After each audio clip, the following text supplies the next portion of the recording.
कभी देखना तो छोड़िए, सोचिए सिर्फ कि कुछ लोग हों, बीच सड़क हो, सड़क पर बेशुमार गाड़ियां हों और एक गाड़ी सड़क किनारे लगी हो और कुछ लोग उस गाड़ी की डिक्की खोलें और उस डिक्की में एक के बाद एक 3 लाशों को ठूंसने का काम करें।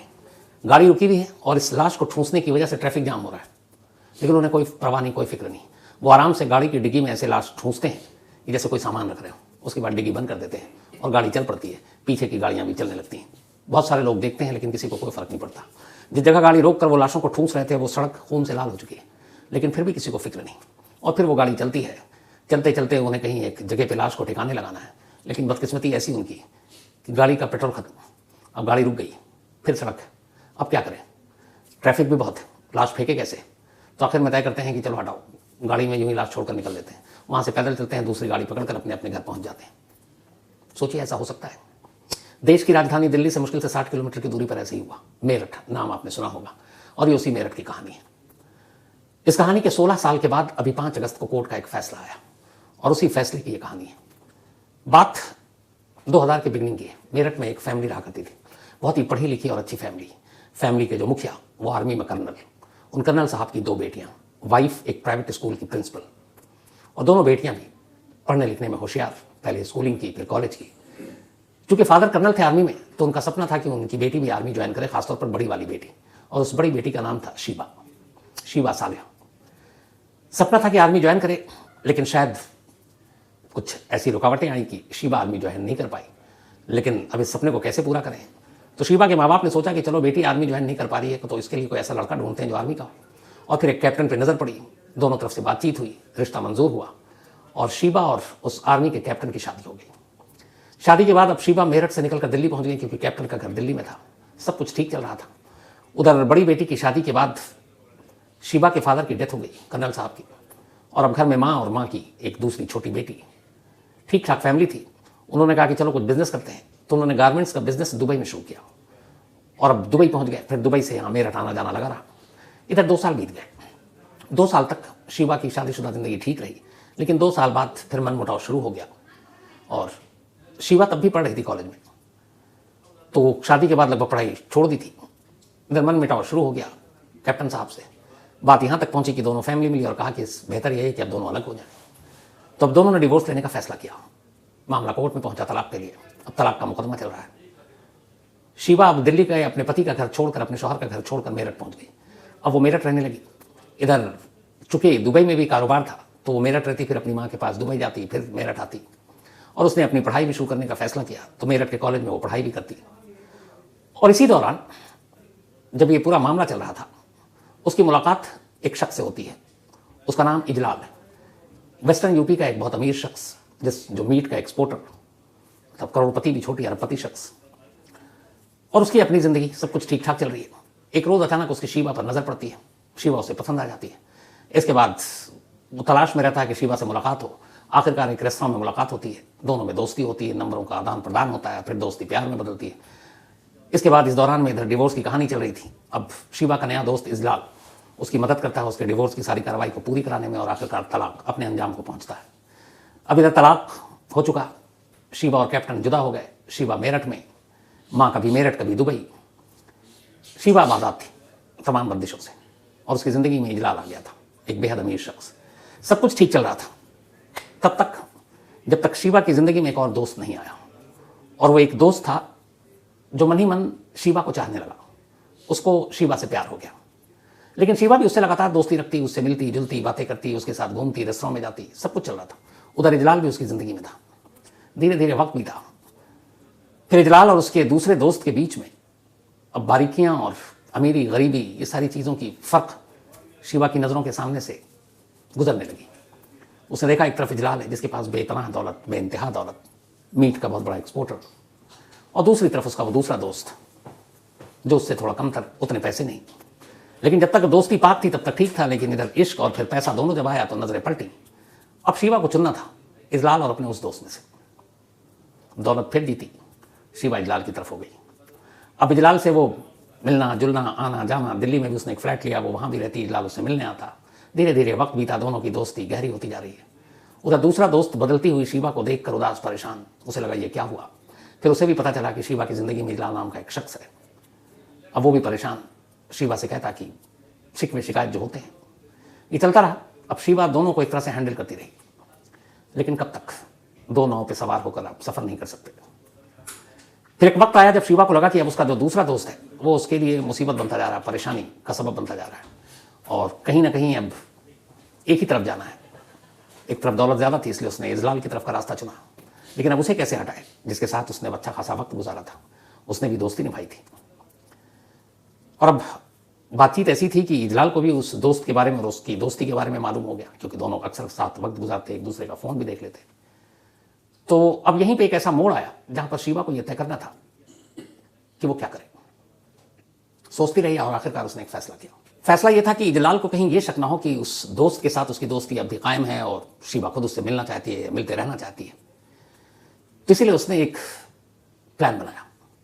धीरे धीरे वो इजलाल के जब करीब गई तब उसने उसको यह एहसास दिलाना शुरू किया कि कुछ लड़के हैं जो उसके पीछे पड़े हुए हैं, वो उनसे बात नहीं करना चाहती, उनसे दोस्ती नहीं रखना चाहती। और शीबा के उस दोस्त का नाम था सुनील। तो इजलाल ने कहा कि अच्छा ठीक है, मैं समझाता हूँ। धीरे धीरे वक्त बीता। उधर सुनील भी शीबा को भूलना नहीं चाह रहा था।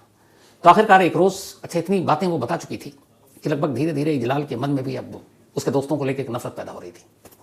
तो अलग अलग तरीके से उसकी कहानी सुनाती। तो एक रोज उसने कहा कि मैं तुमसे प्यार करती हूँ, लेकिन वो सुनील जो है वो मेरा पीछा करता है, मुझे तंग करता है, पता नहीं वो मुझे चाहता है, अपनाना चाहता है, और मैं उससे प्यार नहीं करती, मैं उससे मिलना नहीं चाहती हूँ। और वो अपने दो दोस्तों के साथ आ जाता है, जब तक मेरा रास्ता रोक लेता है। अब ये सारी कहानी इजलाल के दिमाग में वो डाल रही है। इजलाल भी सुनता, उससे बहलाता, फिर बताता कि ठीक है कुछ करते हैं। लेकिन शीबा उसे इतना उकसा चुकी कि एक रोज इजलाल को गुस्सा आ गया। उसने कहा अच्छा वो तुम्हारे बीच में आता है। फिर उसे लगा कि शीबा तो सिर्फ मेरी है, कोई और कैसे आ सकता है। तो पूरी तरह से एक तरह से बदले का जहर इजलाल के दिमाग में शीबा भर चुकी थी। इजलाल को लगा कि अब कुछ करना चाहिए। पैसे वाला अमीर आदमी, उसने पता कराया। अच्छा वो सारे वही मेरठ के रहने वाले लड़के, आम लड़के। तो उसने बताया कराया कि वो कौन है, सुनील और उसके दो दोस्त। तो पता चला कि एक सुनील है, एक का नाम पुनीत है और एक का नाम सुधीर है, और इन तीनों की उम्र 23, 24 और 27 साल। उसने कहा ठीक है। इसके बाद उन सब के बारे में रेकी कराने के बाद 23 मई 2008 की तारीख थी। 23 मई 2008 मेरठ में एक जगह है गुदड़ी बाजार। उसी गुदड़ी बाजार के पास एक घर और इजलाल का फार्म हाउस, अमीर आदमी था। तो उसने एक शाम अपने कुछ लड़कों को भेजा और बहाने से सुनील और उसके दोनों दोस्तों को घर बुलवाया। वो भी घर आ गए। बड़े प्यार से उसने बातचीत की, इन तीनों को शराब पिलाई, खुद पी, और घंटों शराब पीते रहे। जब घंटों शराब पीने के बाद तीनों लड़के पीने वाले जो थे वो भी नशे में आ गए और पिलाने वाला भी नशे में आ गया, तब इजलाल ने अपना असली रूप दिखाया। इसके बाद उसने अचानक अपने लड़कों को इशारा किया, अपने कजन और बाकी दोस्तों को बुला लिया था, और उसके बाद पहले पाइप से उन सबकी पिटाई शुरू की, उन तीनों लोगों की। और ये कहकर कि तू शीबा का पीछा करता है, शीबा के सपने देखता है। ये सारी बातें करते हुए पीटते रहे। वो तीनों को अब समझ में आया, वो गिड़गिड़ाते रहे, बट वो तो पूरी प्लानिंग थी। तो पहले यह था कि मारपीट करके थोड़ा छोड़ देंगे, लेकिन शराब सर पर चढ़ चुका था। इसके बाद इजलाल धीरे धीरे गुस्से में फिर उसने पिस्टल निकाली और एक एक कर तीनों लड़कों को गोली मारी। इससे भी मन नहीं भरा तो फिर तलवार निकाली, उस तलवार से तीनों पर वार किया। और ये सब किश्तों में हो रहा है। रात से ये लोग बैठे हैं और लगभग अब सुबह होने वाली है। सुबह तक दरिंदों की तरह इन तीन लड़कों को वो टॉर्चर करते रहे, मारते रहे, तलवार से, गोली से, पाइप से। सुबह होते होते तीनों मर चुके थे। मरने के साथ साथ खून बह रहा था। अब भी ये नशे में थे। इन्होंने कहा काम करो, तीनों लाशों को बाहर सीढ़ी के करीब, घर के बाहर एक सीढ़ी थी, वहां पर रख दो। और तब तक कोई इनको डर नहीं, कोई फिक्र नहीं। उसके दोस्तों ने तीनों लाशों को उठाकर खून से लथपथ सीढ़ी के पास रख दिया, और उसी सीढ़ी से बराबर से एक रास्ता जा रहा था जो मेन रोड तक जाता था। तीनों ने लाश को रख दिया और सब अंदर, कुछ सो गए नशे में, कुछ और लाश वहीं पड़ी है। तड़के का वक्त है। अब लाश से खून रिस रहा है और वो खून रिसता हुआ सड़क पर जा रहा है। अब सुबह हो गई। जब सुबह हुई तो सड़क से गुजरने वाले लोगों ने देखा कि इस घर के अंदर से, गेट के नीचे से लाल लाल खून बह रहा और सड़क पे आ गया। तो कुछ लोगों को लगा कि कुछ गड़बड़ है, उन्होंने शोर मचाया। जब शोर मचाया तो घर के कुछ मुलाजिम तक पहुंची। वो आए तो उन्होंने भी देखा कि ये सीढ़ी से खून सड़क तक। वो बदहवास भागते हैं, इजलाल और उसके दोस्तों को बताते हैं। अब सुबह हो चुकी थी, नशा थोड़ा सा दूर हो चुका था।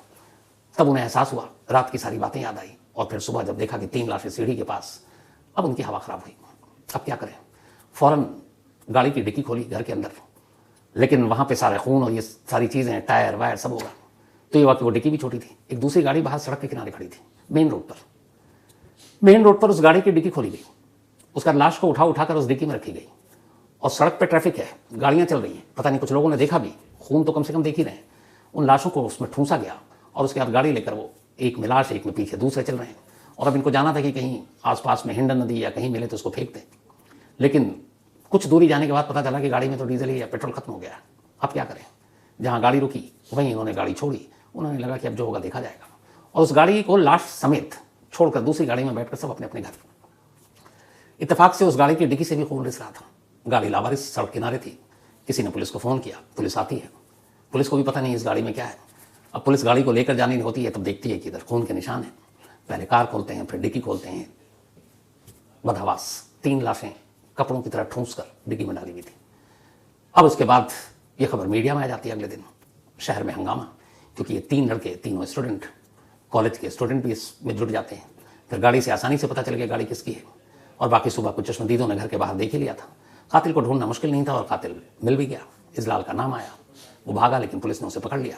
अब इसके बाद काफ़ी कि दोषियों को सजा दो, उसकी एक मुहिम शुरू हुई। अब धीरे धीरे पुलिस ने इन्वेस्टिगेशन की। तब बयान दिया इजलाल ने और बताया कि असल में ये 3 कत्ल उसने अपनी गर्लफ्रेंड के उकसाने पर किया था। अब शीबा का नाम आया, पुलिस ने शीबा को पकड़ा। इसके बाद बाकी लोगों का नाम आया। 12 लोगों को गिरफ्तार किया गया। 12 लोगों की गिरफ्तारी के बाद पुलिस ने तफ्तीश की, चार्जशीट दाखिल हुई। पर गजब और कमाल का अपना कानून। 2008 की बात यह है, 2010 में जमानत मिल जाती है। जमानत मिलने के बाद शीबा बाहर आती है। इस हादसे के बाद माँ सबको छोड़ के अब दुबई निकल रही थी, क्योंकि वही बिजनेस था, क्योंकि शीबा का नाम जो है वो अच्छा खासा बदनाम हो चुका था।